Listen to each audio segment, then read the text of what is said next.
بسم الله الرحمن الرحيم. اللهم صل وسلم على سيدنا محمد وعلى اله وصحبه وسلم تسليما كثيرا عدد خلق ورد نفسي وزنة عرش ومداد كلمات. دلوقتي ان شاء الله هبدا معاكم باذن الله برج الحمل. بس يا ريت يا جماعه بالله عليكم اللايكات، عشان اللايكات بترفع الفيديو توصل لاكبر قدر من الناس اللي هم يشوفوا الفيديو، اكبر عدد ان شاء الله. ولو اول مره تخش قناتي يا ريت تشترك فضلا وليس امر. نبتدي نسمي بالله كده. بسم الله الرحمن الرحيم. هو بسم الله ما شاء الله ما شاء الله عليك يا برج الحمل. انت عندك بسم الله ما شاء الله في طاقة حلوة كويسة. انت عندك الفترة دي عندك طاقة حلوة، ده اول حاجة. ومن ناحية طبعا العمل، انت العمل اللي انت فيه الحمد لله ماشي كويس وكل حاجة، مفيش مشاكل بالنسبة للعمل عندك. كل حاجة الامور ماشية تمام بالنسبة للعمل ان شاء الله. الحمد لله بالنسبة للشغل بتاعك كويس الحمد لله لحد ما دلوقتي. بس انت نفسك انت عندك ايه؟ النفسية عندك مش بس هي اللي يعني تعبانة شوية، نفسك تعبانة ان انت عندك حد مريض في بيتك قريب ليك دايما تعبان، فان شاء الله ربنا يشفيه يا رب العالمين وياخد بايده يا رب ويشفي كل مريض باذن الله. الشخص ده طبعا اللي عزيز على قلبك اللي هو تعبان او مريض ده، يعني معلش هو الفترة دي بس تعبك معاه، بس ادعيله ربنا يشفيه ويشفي كل مريض يا رب العالمين، طلعك من المأزق اللي انت فيه ده على خير يا رب العالمين. وريت بلاش تزهق من المريض ده، ان المريض ده حد يعني عزيز عليكوا قوي قوي. يا ريت بلاش النفور منه يعني. وربنا يجعله في ميزان حسناتكم باذن الله. عندك كمان يا برج الحمل ان شاء الله تعالى في رزق طبعا في المال الحمد لله. جالك الفترة دي او بيجيلك كل فترة كده بعض من المال، هو مال طبعا بسيط بس الحمد لله اهو اي حاجة الحمد لله. بالنسبة لطريق الرزق ان شاء الله المال. اما بالنسبة لطريق الحب ان شاء الله في العاطفة، في عندك ان شاء الله في عاطفة كويسة عندك ان شاء الله. في الحبيب في يعني ايه بيراقبك، في حد بيراقبك و يعني بيتجسس عليك، يعني عاوز يعرف اخبارك اول باول، والشخص ده اسمه محمد تمام.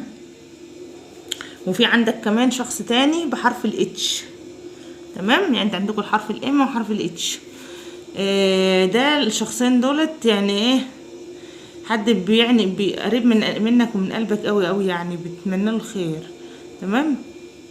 وكان عندك معلش في بعض برضه منكم عنده اضطرابات اللي هي ايه، بعض من برج الحمل، مش كل برج الحمل، في بعض منكم معمول له بالعمل بالفراق او اللي هو يعني العنوسه او الحاجات اللي زي كده اللي هي ما تتجوزش.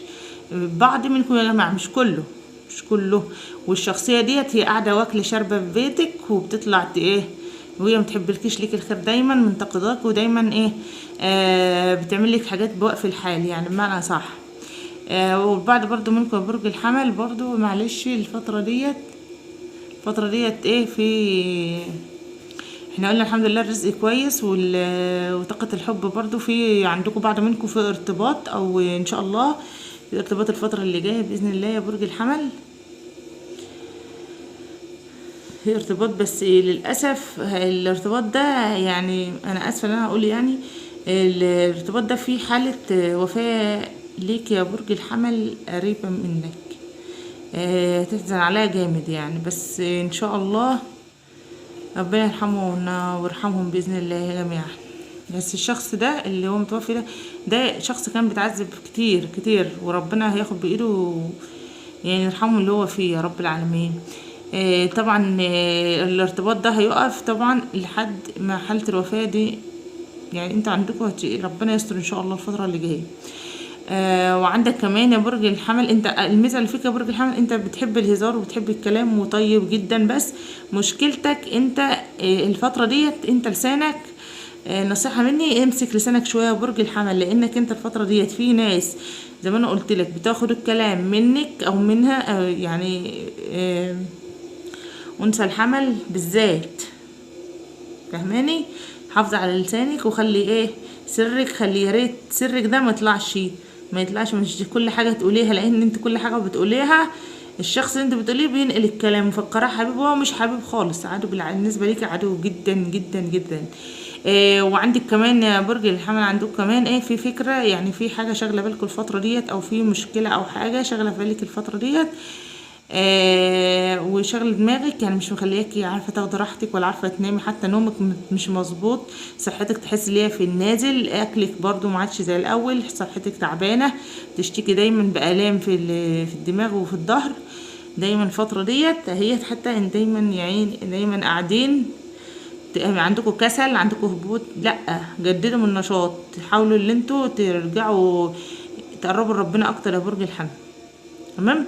واللي انا زي ما انا قلت في ارتباط اهو، شايفينه في ارتباط ان شاء الله، واخبار سعيده باذن الله الفتره اللي جايه، مش اليومين دول، لا لسه على اخر 9 كده، او ان شاء الله يحصل ايه اخبار ساره وسعيده باذن الله تعالى، وربنا ينولك اللي في بالك يا برج الحمل. بس انت اللي عليك الصبر، وتمسك لسانك شويه يا برج الحمل، وتحافظ على صحتك، لان محدش هينفعك يا برج الحمل، وبلاش تسمع لاصحاب اللي هم السوء، عشان هم بيودوك لطريق انت في غنى عنه. حافظ على نفسك يا برج الحمل. وكده البرج الحمل خلص، والسلام عليكم ورحمه الله وبركاته. يا ريت متنسوش بقى في اللايكات، عشان اللايكات بترفع